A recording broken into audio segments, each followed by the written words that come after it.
Salut, c'est le Malin Luigi.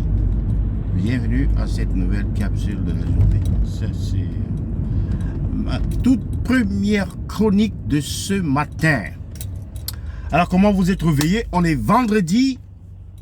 Oui, on est vendredi. Les chefs d'État des pays pauvres et très endettés sont allés faire la menthe encore devant le gourou, devant le colon. Comme si la honte ne tuait pas ces gens, même dans leur mort, même dans leur dernière seconde de vie sur terre, ne pourront pas avoir de regrets, de remords. Ne pouvons pas expérimenter la honte sur leur bilan. Ce bilan-là qui se résume essentiellement à ce qu'on appelle la mendicité. La mendicité. Est-ce que les pays africains ont besoin d'aller jouer aux mendiants devant les pays occidentaux? Et là, on utilise un pion très essentiel de la diplomatie européenne, qui est la France. Oui, la France a, n'est-ce pas, des liens avec beaucoup de pays de l'Afrique centrale et de l'Afrique de l'Ouest. Et donc, elle maîtrise le continent. Et la France a intérêt à essayer de réparer son image qui a pris des coups. Son image et sa présence qui subit des revers au quotidien en Afrique. Clairement, la France n'est plus confortable en terre africaine. Et donc la France essaye de réparer tant bien que mal les dommages, les tracas et les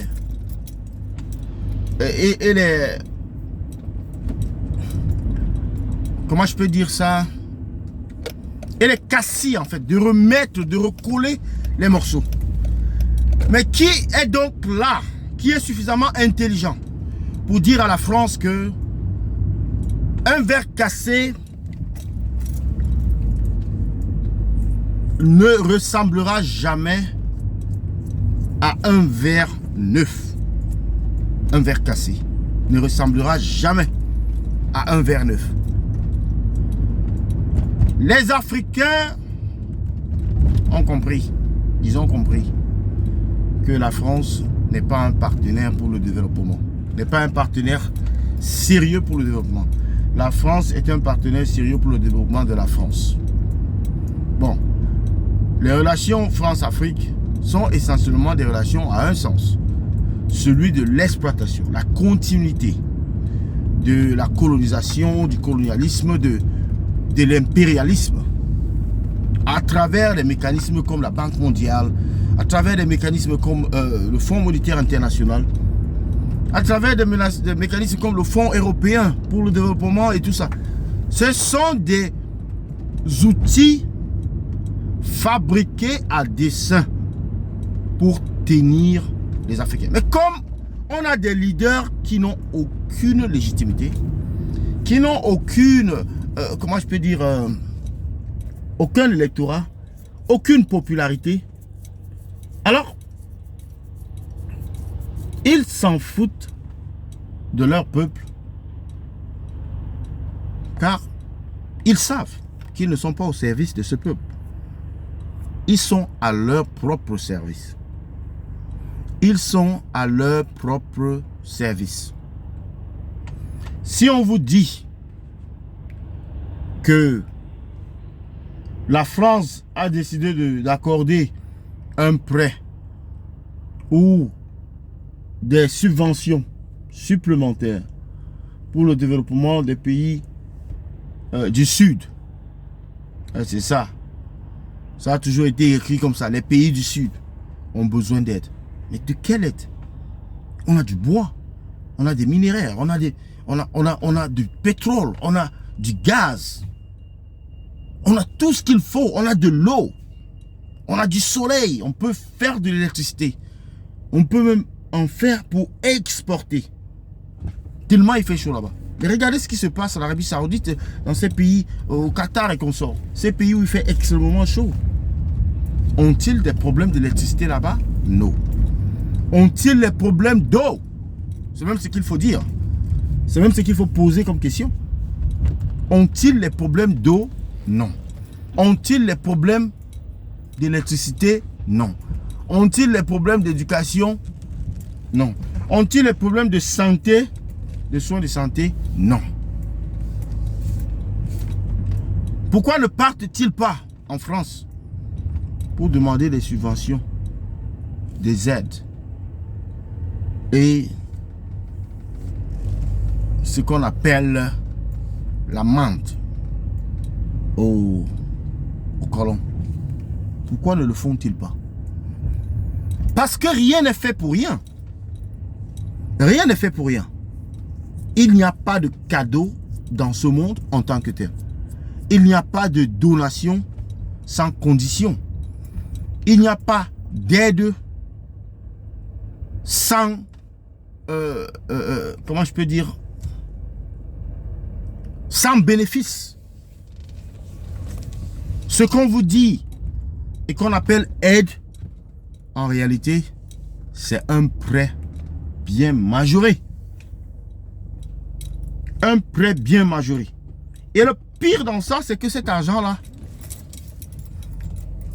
les populations africaines, dans leur globalité, ne le voient même pas, ne voient pas cette aide-là, ne voient pas cet argent qu'on prend à leur nom, ne bénéficient pas de cet argent, ne profitent pas des avantages créés ou des opportunités créées par cet argent. Ces Africains-là restent dans leur pauvreté ambiante, pauvreté dans laquelle ils vivent depuis des années, pendant que les leaders, eux, ils continuent, n'est-ce pas, à s'enrichir. Ils continuent à boire des pétros. Vous connaissez du pétros. Vous connaissez très bien ce vin qui coûte des millions.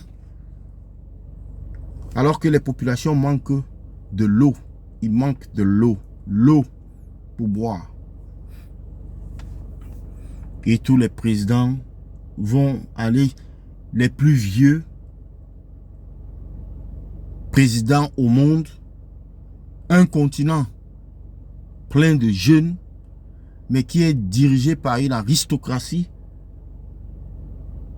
tellement vieillissante qu'elle crée de l'instabilité. Parce que quand vous avez des vieillards comme ça, au Nigeria, on a, je ne sais pas bien comment il s'appelle là, celui-là, le nouveau là, il s'est inspiré de Paul Biya sûrement. Au Cameroun, on a Paul Biya. En Guinée, on a Obiangema. Au Congo, on a Sassou Nguesso.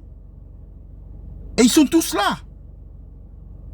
Des autres pays où il y a eu des changements, ça a été des changements de père en fils. On a Déby au Tchad, on a Bongo au Gabon, on a Eyadema au Togo.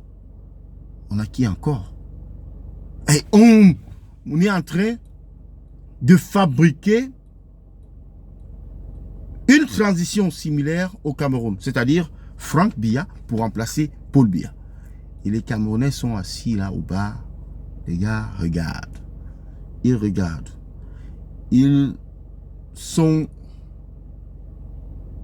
attentifs. Sur quoi? Sur l'objectif? Non. Détrompez-vous. Ils sont attentifs sur leur bouteille de bière au bar. Oui. Ils sont attentifs sur la prochaine bouteille. Ils veulent savoir à quel niveau se trouve la prochaine bouteille. La deuxième, la troisième, la quatrième. Parce que la politique, ce n'est pas leur affaire. Et d'ailleurs, beaucoup le scandent partout. On ne fait pas de la politique. On ne fait pas de la politique. On ne fait pas de la politique. Comme si il existe un individu qui ne fait pas de la politique. Dans ce monde où nous vivons, tu ne fais pas la politique te fait. Oui. Quand tu vas faire un accident en route là, c'est la politique. C'est le résultat de la politique. Quand on coupe l'électricité, c'est le résultat de la politique. Quand on coupe l'eau, c'est le résultat de la politique. Quand vous n'avez pas l'eau potable, c'est le résultat de la politique. Quand vous n'avez pas d'emploi, c'est le résultat de la politique. Quand vous n'avez pas, n'est-ce pas, l'éducation gratuite, c'est le résultat également de la politique. Hein? Quand vous mourrez sur des pistes de la mort, c'est le résultat de la politique également. Combien de fois on va vous le répéter?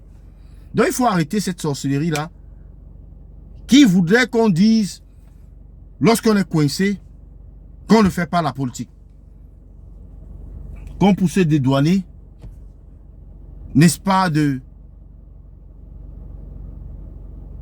ce qui ne va pas dans la société, de faire comme si on vivait en dehors de cela, de faire comme si ça ne nous concernait pas.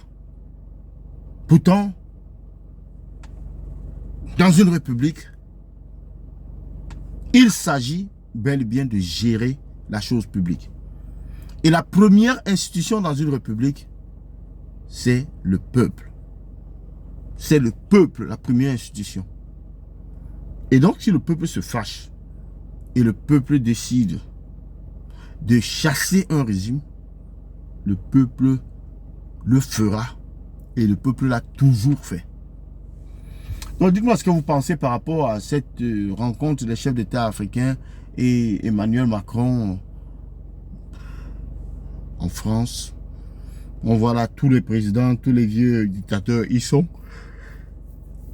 Même ceux que leur propre population n'ont pas vu depuis pratiquement 6 mois, ont quand même trouvé le temps pour aller saluer ou bien pour aller s'agenouiller, se prosterner, se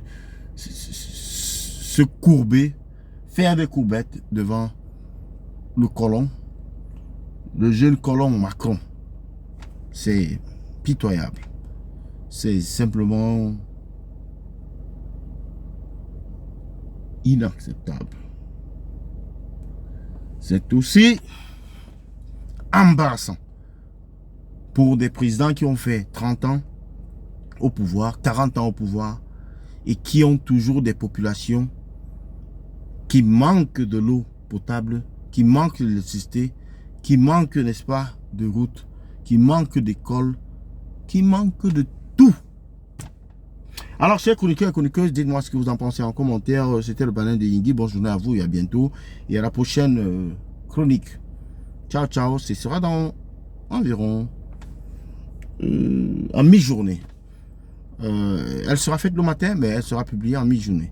Donc, je vous remercie d'avance pour votre soutien.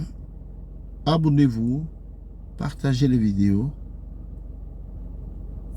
pour que d'autres personnes puissent, n'est-ce pas, capter ou obtenir cette vidéo et les informations y afférentes. Je vous remercie d'être toujours présent. C'était le Banin de Yingui. Le débat se poursuit en commentaire.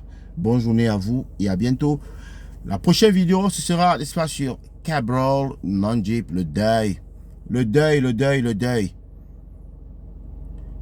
Qui va organiser le deuil? Ça va se passer. Ce sera les artistes musiciens ou ce seront les comédiens ou alors ce sera le gouvernement par la voix de Ketia Cortez.